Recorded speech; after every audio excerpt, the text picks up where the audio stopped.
Hello guys, today we are going to discuss how to prepare your child for 11 plus exam. First of all, we need to know what is a grammar school. Grammar schools are selective state-funded secondary schools that have a strong focus on academic achievement. These schools select their pupils into year 7 by means of an academic examination called the 11 plus, which is taken by pupils at the beginning of year 6. Although grammar schools do not charge fees, but competition for places is generally very high. Beginning of year 4, ideally you start deciding if you want your child to take the 11 plus exam. You take time to research schools and to start developing your child's core skills in English and maths. Beginning of year 5, you start visiting potential schools with your child to see if they are the right environment.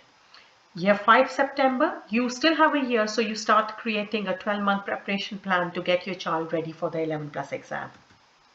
Year 6 September October, most 11 plus exam are taken. Year 6 October, 11 plus exam results are issued. So if your child has passed the 11 plus exam for your chosen grammar school, you can now list them in order of preference on your common application form for admission into high school. So you start by searching for the grammar schools around your area. Make sure to research their catchment area policy because some schools use catchment areas as a means of admission when places are oversubscribed. There are two main exam boards for the 11 plus exam, CEM and GL assessment. Although some schools have their own exam, so which exam board will be used usually depends on the location of your chosen grammar school. After that, you start to collect all the information regarding open day for parents, registration date and exam date. For registration date, most grammar schools will open their registration in April or May and then set a deadline around June or July for parents to register their child for the 11 plus exam. I highly recommend you to attend the 11 plus open day. And once you attend the open day, note down all the important dates like registration date, exam date or central detail and result date, etc. Look at the familiarization booklets. This gives you an idea about the type of questions covered in the exam. There is actually no good or bad time to start preparing. It all depends on your child. If your child is confident in his or her maths, English and has a good vocab, they might find it easier than someone who is still developing their concepts. Start slow and pick up pace gradually. Start with maybe one new concept a day, and when the child gains confidence, move on to your new concept. Schedule in exam practice. Children will benefit from practice in developing the exam skills required to pass the 11 plus. So please do make time for this in your revision schedule. Make a realistic timetable, keeping in mind your child's strengths and weaknesses. Ask your child how much 11 plus work they feel they can fit in each week in order to develop a realistic schedule that both you and your child will be able to stick to it. Parents, you need to remember they still have year 5 work to complete on top of preparing for 11 plus exams, so please be realistic. Verbal, non-verbal, English and maths, these are the main topics covered by both CEM and GL exam. Best way to prepare is to buy 1 to previous test paper booklets and test your child. There are many books available by Bonds, Let's, CGPs and other publishers, and they cover every topic that comes in the exam. After each test, find out your child's strengths and weaknesses to really prioritize and target your child's revision effectively. This will help to identify which subjects your child struggles with and needs more practice on. Some of the popular publishers for 11 plus books are CGP, Let's and Bonds. These cover everything from individual topics to practice tests with really nicely explained answers. The skills required for both CEM and GL exam are more or less the same.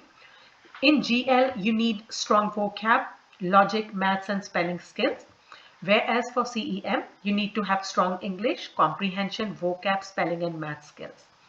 CEM verbal reasoning is very different to GL, and success is dependent on child having much more wide-ranging vocab. Exam format for GL, it varies from region to region, but broadly speaking, most GL 11 plus exams are either standard format, where answers are written in spaces next to the question, or multiple choice, where answers are marked in a separate answer book. The length of the test papers vary, although 45 minutes is the most common exam type. CEM. One of the key differences between GL and CEM is that CEM papers are mixed, with one paper combining English and verbal reasoning, another combining maths and non-verbal reasoning. Standard format, multiple choice, or a combination may be used depending on school or region. Once you start preparing, every time your child comes across a new word, ask them to make their own vocab book with meanings, synonyms, and antonyms for every new word they come across. This will help them crack the English and verbal reasoning exam with ease. Work on comprehensions. A lot of children struggle with comprehension. One way would be to start by underlining the key concepts the first time they read, and this helps save a lot of time while finding answers to the questions. Get them into the habit of reading. The more they read, the more sophisticated and advanced their vocab becomes.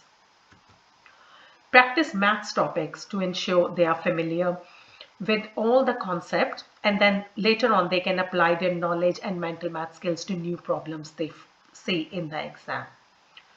So for English now, the pupils, they may be tested on their reading and comprehension skills, their punctuation, grammar.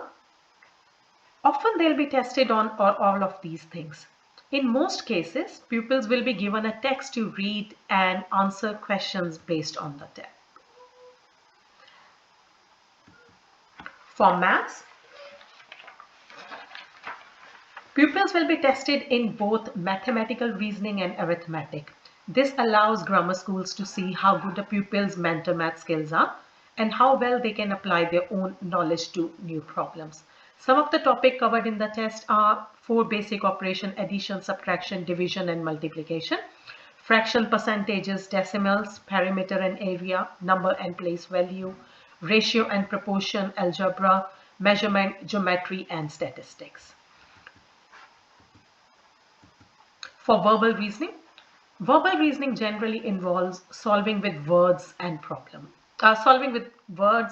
letters. It tests a child's understanding of vocab and their ability to recognize words. Verbal reasoning will often involve some form of coding whereby letters and numbers will be linked and pupils will have to solve a problem using this information. Other topics covered in verbal reasoning could be making a word, finding the misplaced word, shuffle sentences, finding a letter to complete 2 other words, and so on. For non-verbal reasoning, this is a problem solving using pictures and diagrams. Working out what a shape would look like when folding, finding similar shapes or identical shapes from a number of shape givens, figuring out the next shape in a sequence, identifying what shape looks like when rotated or folded, or complete a pattern. For final preparation for both tests, but especially the CEM exam test, time management skills are of great importance. So make sure your child gets plenty of time practice and is accustomed to making choices and managing their time carefully. Use practice papers to set mock tests under exam conditions to help them get used to the formal exam condition. This helps your child feel less intimidated by the real exam. As there is no negative marking, use guesswork for the questions you don't know the answer to. Sometimes even a single right guess can make a difference. And in the end, stay calm. It's just a test. So guys, in the end, I would just like to remind you all, it is just a test. It's not the end of the world. Please try to avoid depicting the 11 plus as an be all and end all. It is counterproductive and makes your child unnecessarily stressed. Each child is different. Don't compare your child to other children. This test does not define your child and whatever your child is capable of.